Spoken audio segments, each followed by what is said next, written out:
It's not in the face! Thank you. Hello and welcome to Hey Not the Face with your host John Nash and your producer me, Steffi Haynes. And today we are going to discuss all things around the White House card, the UFC White House card. We're going to talk about all the celebrities that have declined. We're going to talk about President Trump's idea to keep the UFC cage on the South Lawn for future events. We're going to talk about various ways that the UFC can make even more money off this card.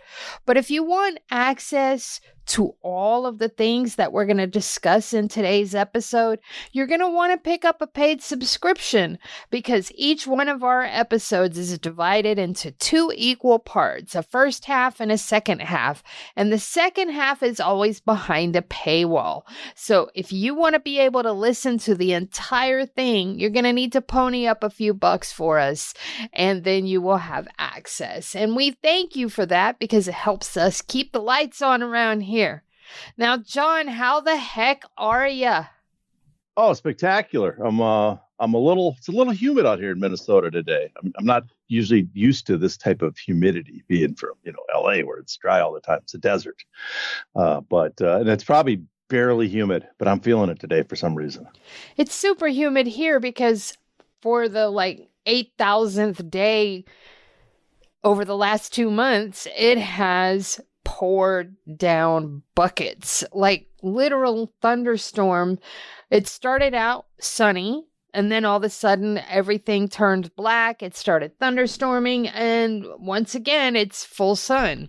So that's been basically my last 2.5 months. It's been like this since mid-March. So yeah. Well, it could be worse. I know it could be.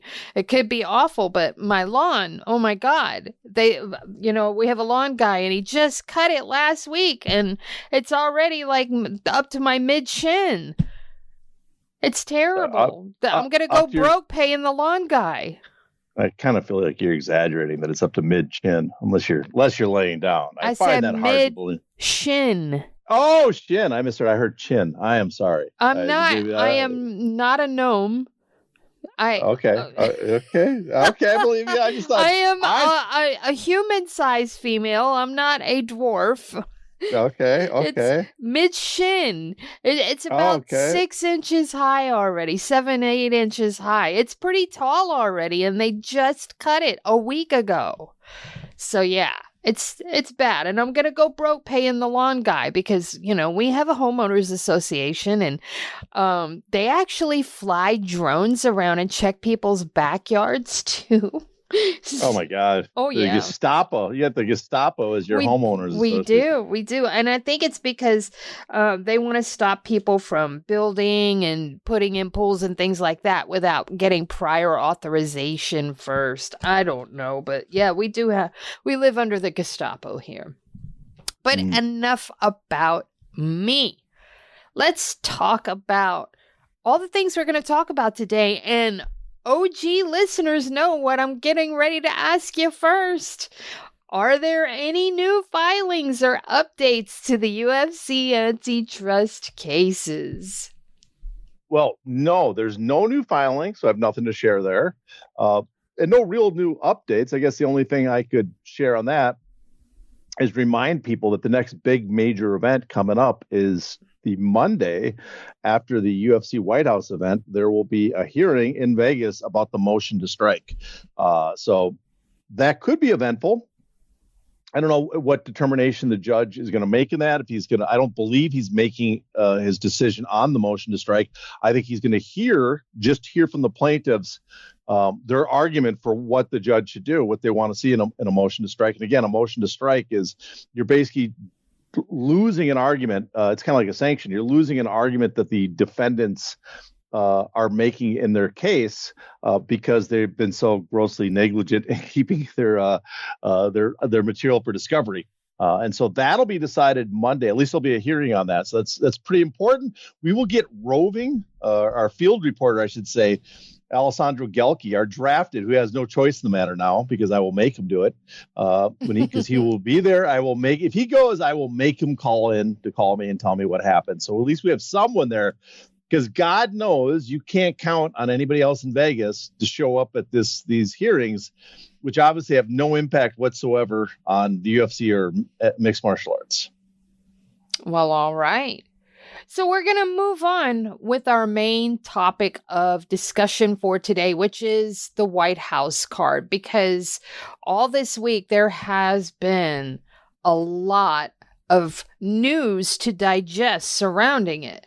So the first thing I want to ask you is what you think of the lawsuit that's been brought against the administration over this card, and what you feel the most important facets of it are.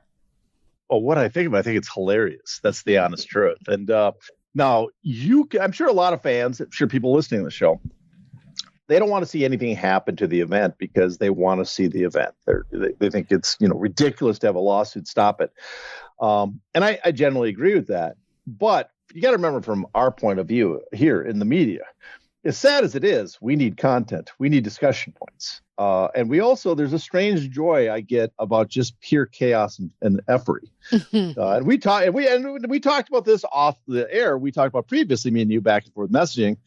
I'm not cheering for the event to be, by a lawsuit stopped. I think that'd be kind of, that would that doesn't really appeal to me. But the chaos involved with it, I can't help as someone that covers it. I have to be honest. There is a strange pleasure and joy watching the chaos unfold around it, and just the pure thought, the discussion, the fear among some fans, among some probably members of the UFC that this could end up interfering with the event. And there is just again, as an outside observer, and this is just because we watch and talk about MMA all the time, and because it's the nature of what we talk about. We don't talk about the fights as much, that we leave it to other people. And so there's a pleasure when there's stuff outside the cage that happens, gives us more to talk about. So I got to be honest about that. But overall, with this lawsuit, just for people who are unaware, the Public Integrity Project, it's called. It's a DC-based anti-corruption organization, filed a suit on behalf of two Virginia residents. One is apparently a registered Republican Vietnam War veteran, and the other is a Democratic organizer. Both older people, and they're boomers, my understanding. So that means they're older than me even. And so they filed a federal lawsuit. This was filed in the U.S. District Court of D.C., seeking to halt the UFC Freedom 250 card, which is scheduled for this coming up Sunday on the White House lawn. And this is their claims. This is what they're arguing. The event violates the National Park Service's regulations that prohibit commercial sporting events on specific federal parklands. It's happening on those specific federal parklands. It lacks the necessary congressional authorization for the temporary structure that's been erected, specifically the towering arch over the event space, and it bypasses the mandatory environmental reviews required for large-scale developments on public land before construction begins. So that's their core arguments. That's what they're claiming they violate. And the corruption argument is the suit characterizes the event. They call it deeply corrupt, and I'm sure we'll get into more details on that later in the show. But their argument is that Trump is giving UFC CEO Dana White something no one has had before: unfettered access to the White House and Lincoln Memorial to stage a private, for-profit sporting event, and then plus along with all the associated promotional and branding opportunities that come with it. And so the suit highlights how they are selling $1.5 million sponsorship package, all the other potential advertisement, and the exclusive Paramount Plus streaming deal as evidence that the event is for profit in nature. And the UFC says it's spending $60 million on the event and will pay $700,000 to restore the South Lawn afterwards. That's their argument. They're arguing this is actually a for-profit event. And so an interesting wrinkle in this event is both the Freedom 250 organization coordinating America's 250 anniversary events. We've talked about that in the past. And the American 250 Commission have stated that the UFC card is not part of their programming. And so what makes that interesting this is the part I found really interesting. Those were the two bodies, the two entities that were put in charge of organizing events to celebrate the 250th anniversary of the United States, because on July 4th. And so both of them admitted they really have no involvement with what's going on in the UFC. So you put all that together, and I think that kind of sums up, I think, what's important about it is the argument: is this actually an event to honor the United States? Is it being put on as part of a program to honor the United States, or is it really being put on as a means, as a benefit to the benefit of the UFC and Dana White via the UFC? So I think that's the core argument, and that's the part, we might not. Well, I know I already have an answer for that, at least in part, if not in full. And I think you have an answer to that question. And I'm sure a lot of our listeners already have an answer to that question. But that's the question is being asked in this suit.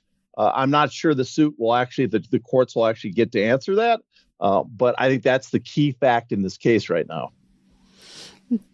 To go back and loop to how you started this with you didn't really want it to fall apart because of this lawsuit. You speak for yourself, because this little girl over here is rooting for more chaos than that. I'm rooting for complete destruction of this event, because what they're arguing in this lawsuit is actually truthful.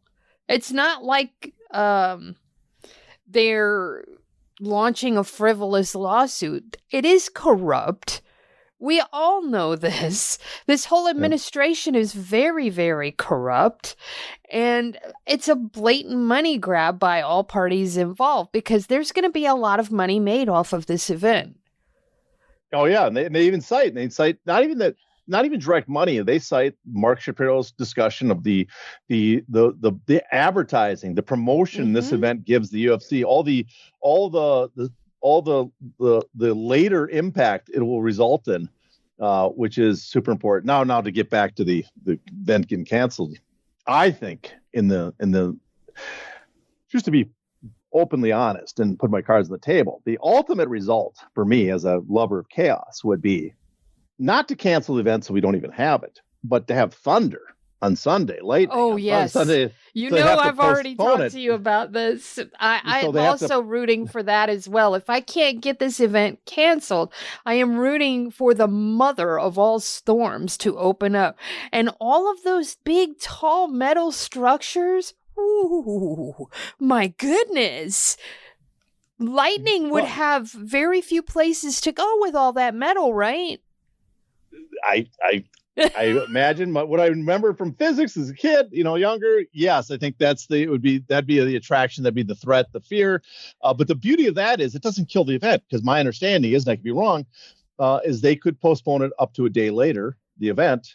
They have it scheduled for that. And so they could have it Monday, but that fucks with all the bigwigs and all the people that have paid all this money and all the other things like that. Now I'd feel sorry for some of the people that are going out there to watch it live, have made a whole big event of it as part of the big screen down at the nearby, the 80,000 they're hoping to attend. I would feel bad for those people. But overall, that's the type of chaos I would like, because just a one-day cancellation would be hilarity. Yeah, and it would ruin so many opportunities for them, because their expected viewership would plummet. If it had to be postponed to Monday, when everybody goes back to work, that would be so funny. But anyways, let me continue on before I get too gleeful about the possibilities. About imagining, inventing situations. Especially if everything falls exactly into place and it goes off without a hitch. I don't want to get all my hopes up for chaos when chaos might be averted. So let me move on here and ask you this question. How hard do you think it will be to prove their case? And then I'm going to go off script here for a second and ask you, do they have enough time to stop this with a lawsuit? I do think, now, I'm not a lawyer. I did watch Lou Thomas talk about the same subject. I talked to some lawyers of my own. The problem is, it's not that they don't have time. The court could put an injunction, right? that's not the problem. Can they stop it or not? Do they have time to do it? The problem is, and I don't even think actually in some ways, could they prove the case? I think in many ways they have a pretty strong argument. You read the injunction they're asking, the suit they filed. There's a lot of stuff that seemed like were clear violations of how the procedure is supposed to work. The problem is, is there damage in the case? Well, I guess the one problem is, do they have standing? I think the two people involved do have standing. And that means when you talk about standing, what that means is, do you have the right to bring the suit? Are you impacted by the suit? So we talk about that all the time on the show. Like, why doesn't a fighter sue over his contract? Well, you can't sue about a portion of the contract if it's not impacting you right now. So in other words, you can't sue and say, oh, the UFC contracts are too long with these unfair tolling provisions. If you're not under a tolling provision that you feel is too long, you have to find someone that's been impacted by the part you're suing over. And here, these two people apparently have some standing because of the state and where they are, the situation of the event, and so the standing seems to be clear here. But the issue is, will the judge is it worth the damage it can possibly do to the event? To stop it. And that's where I think the judge will not enter an injunctive relief, that he will not think there's irreparable harm will be caused by letting the event go forward. And if that happens and the event happens and afterwards, how do you retrieve the event that's already happened, right? And so I think that's the problem. You're not going to stop proving the case that this event is a for-profit event, that this event is violating various regulations to happen. I think that's fairly easy. But how do you stop it? Getting a judge to order to stop, I think that's a bar that's going to be pretty hard to do. Yeah, it's hard to argue that the irreparable harm is all down to optics, because that's what it is. Yeah, and then you're also putting a burden too on the defendants here, because you are causing, technically the irreparable harm is pretty obvious for them to prove, that you are causing them financial damage because they put so much money in the event. The part that's again hard is the plaintiff to show that the public will suffer irreparable harm by the event going forward at this point, considering they already constructed the claw. Yeah. So basically, we have to root for Mother Nature to do her thing. Again, just for pure chaos reasons. Exactly. Let me be clear here. I don't want anyone to get hurt, but I do want a thunderstorm to roll in and postpone this event or cancel it altogether, because that would be awesome. Now, let's move on. Do you think this suit, just by virtue of them having a serious lawsuit launched against them, will impact the card at all enough to keep it from happening? Like maybe Paramount says, you know what, we don't want the hassle, let's call it off. That this is an outside, absolute farthest reach of possibility, but I feel like I would get questions from people about this, so I included it. No, I don't. I think they're gung-ho. They're gonna even if it becomes clear that there's a tremendous risk going ahead, I think at this point they're going ahead no matter what, except for thunderstorm. I think there's certain weather conditions they will feel. I think technically they're not even allowed to have the event in certain weather conditions. So that'll be the only thing at this point I think will impact the card. The thing is, you're having events at the White House. So there are scenarios you can imagine where maybe they do cancel card. What if intelligence comes back that there are massive security concerns about this event? The alarm bells are going off, right? So that's not involved in the suit, but something like that, I could see the UFC having to make a call about, are we going to go with the head of the event? Something awful happens because intelligence says that some people are planning a terrorist attack or some sort of action at the event, and people knew that we knew and still went ahead with it. I think a situation like that might lead them to cancel the event or postpone it. But at the same time, I think the White House security and everything is handling it, so they probably feel pretty confident that security will be pretty good for the event. So that won't be a problem. But the suit itself, unless there's some smoking gun comes out and they realize, oh, we are on the hook for something, which I can't imagine. I don't know what they'd be on the hook for, but unless something like that comes out, I think they're going to have the event no matter what. Now, what do you think of all of the Endeavor WME high power celebrities that Dana White personally invited to the event that have declined and publicly declined through reports, through press releases, etc.? Like, virtually no one that Dana White, to my knowledge, to this moment, no one that Dana White from his list has confirmed going. None of them. And several of them have outright said, I am not attending.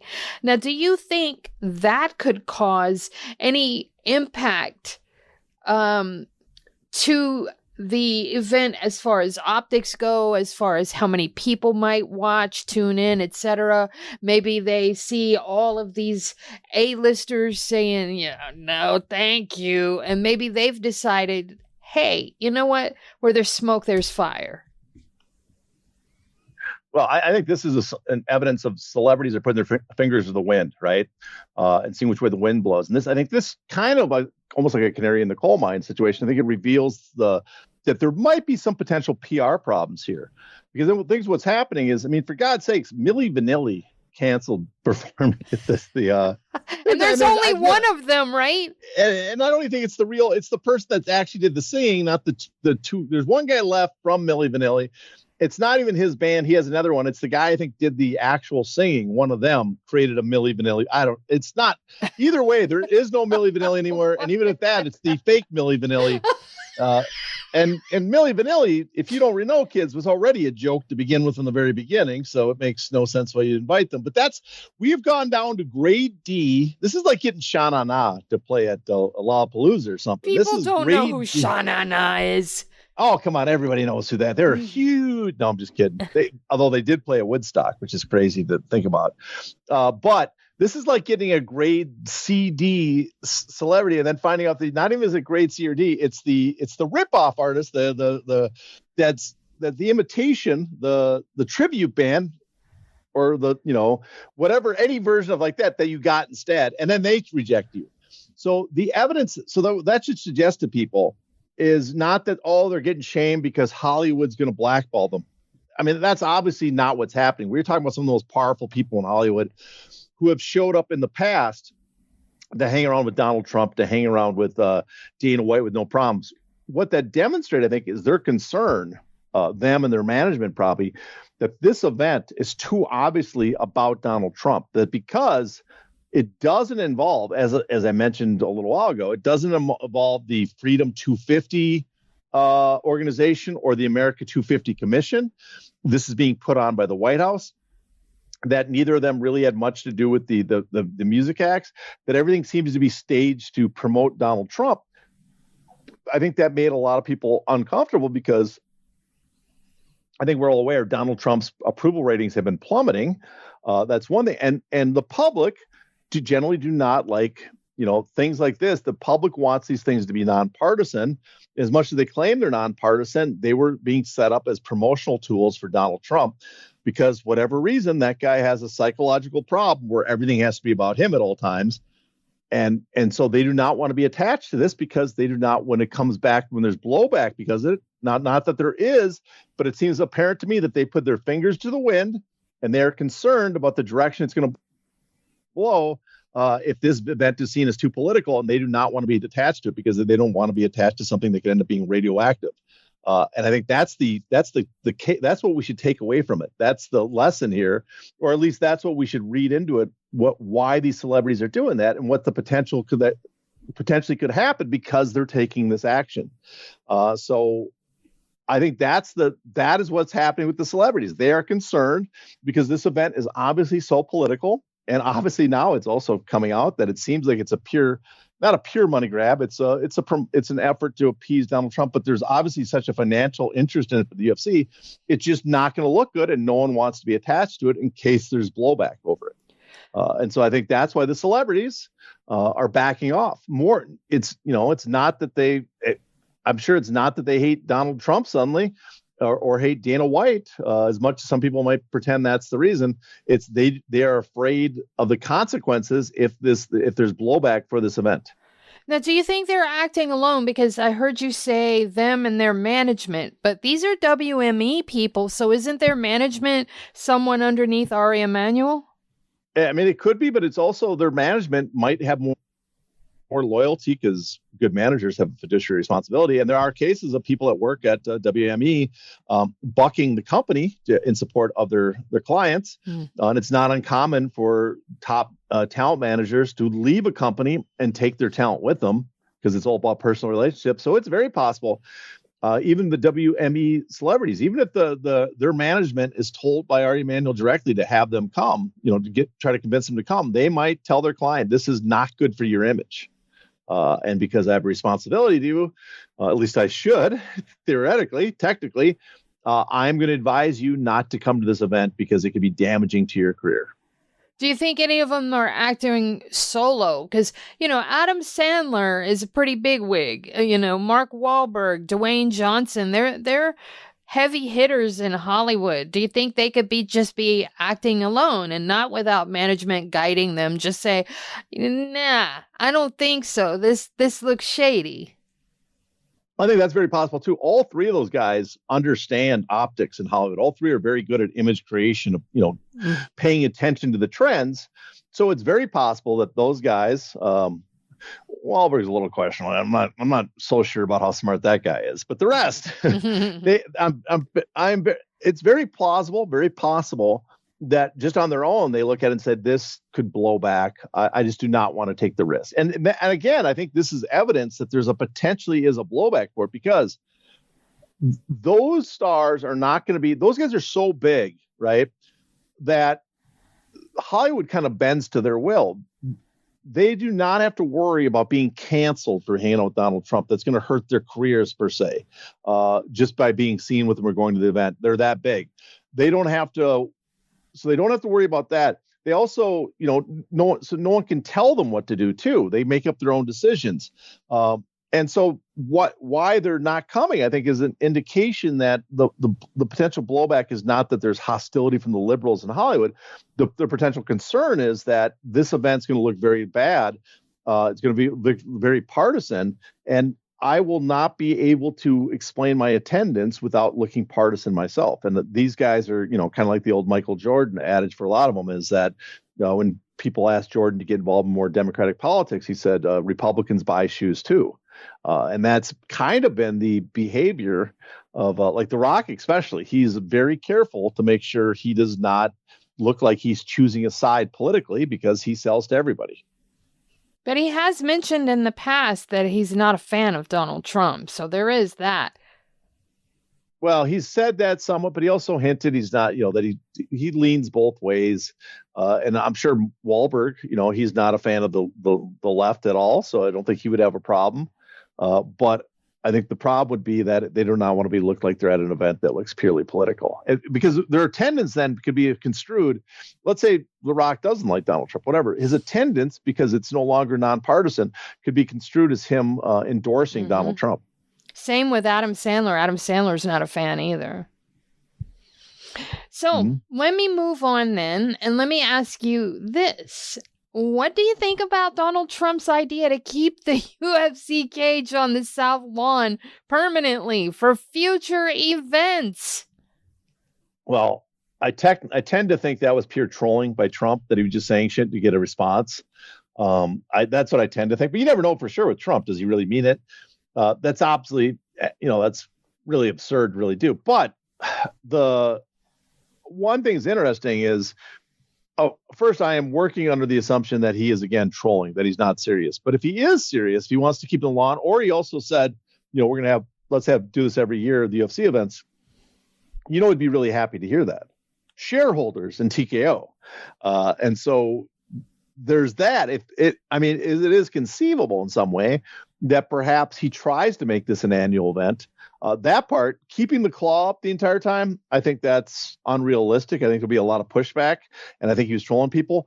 But the idea that he turns this into an annual event, probably on his birthday around it every year, that does not seem absurd to me. And as much as the impact will lessen every year, it will still be a big event for the UFC. So I'm sure they would be ecstatic if Donald Trump did make this an annual tradition that at the White House, while he is president, they would have UFC events every year around his birthday. So they get 3 total. Paramount and the UFC would be just, doing backflips if that was the reality, if he really meant it. And I do think that part is possible. If this goes well, if he gets if there's just applause for him and the audience is friendly as hell, and the optics look good and the event turns out good, I would not be shocked that he holds the event next year again. Because the parade that he had last year, the military parade did not turn out too well. If this does, well, then this will fill his need for spectacle. They did say that he's so disappointed in all of the people that refuse to perform at any of his events and stuff like that. But the UFC is always saying yes. So they highlighted that in one of the reports that I read. And it struck me as something that he would do.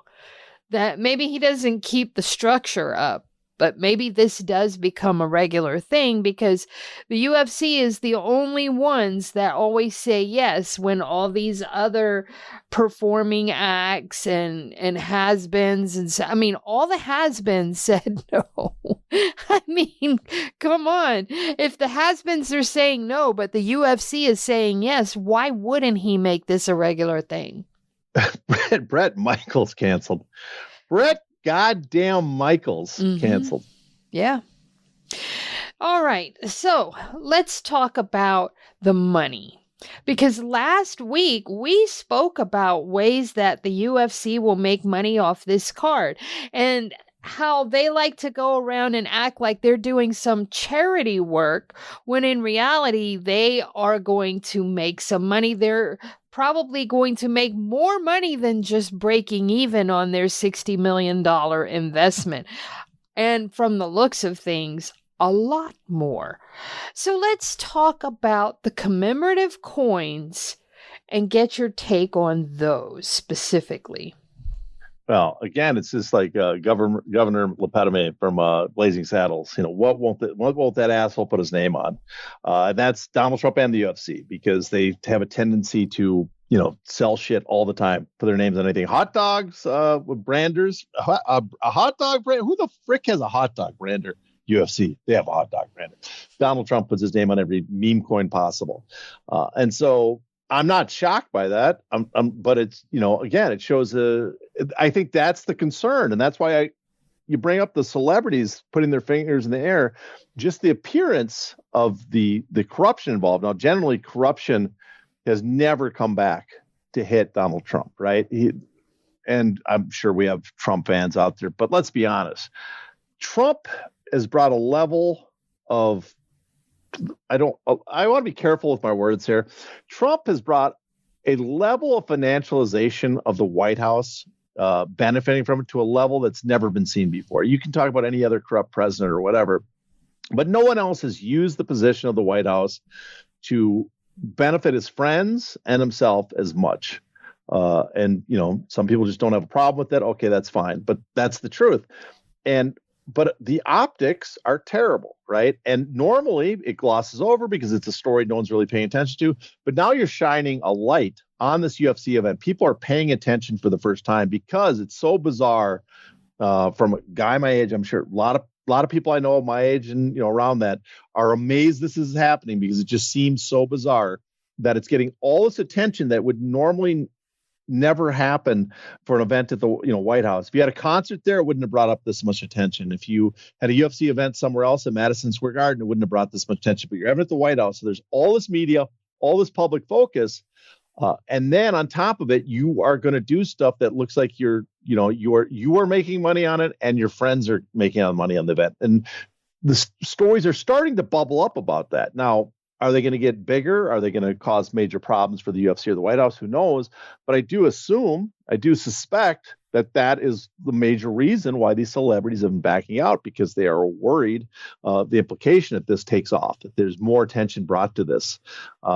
And so, we have example again that there's a commemorative coin for this White House event that's supposed to be honored. They're supposed to honor the 4th of July, the birth of the United States, but it's being held on Donald Trump's birthday. It's a UFC Trump coin. My understanding, this is not going to the government. This is a coin that's I can not remember the entity that was set up for it. I should check up on that.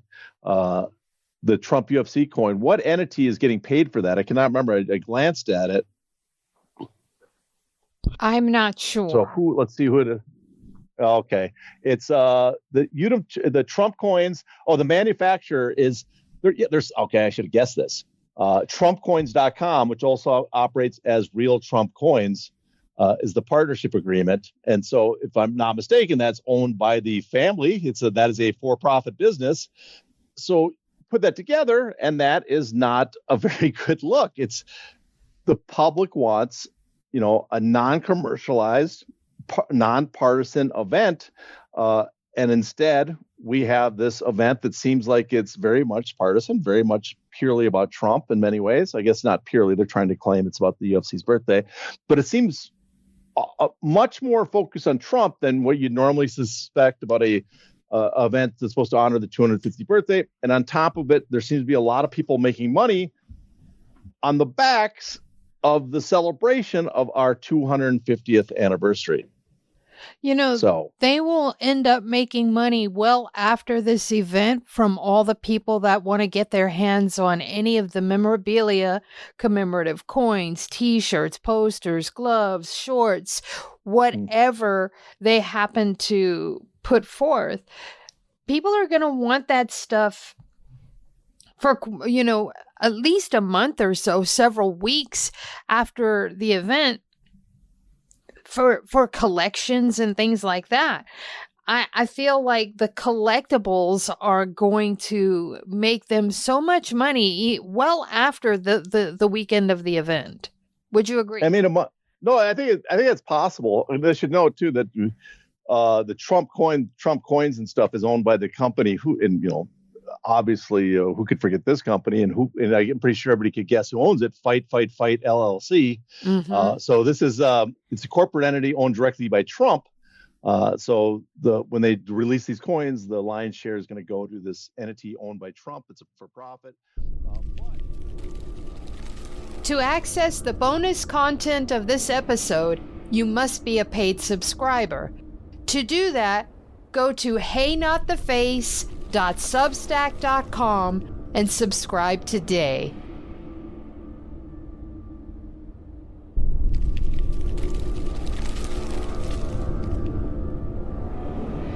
Ow! Ow! Not the face! Ooh! Okay, the face!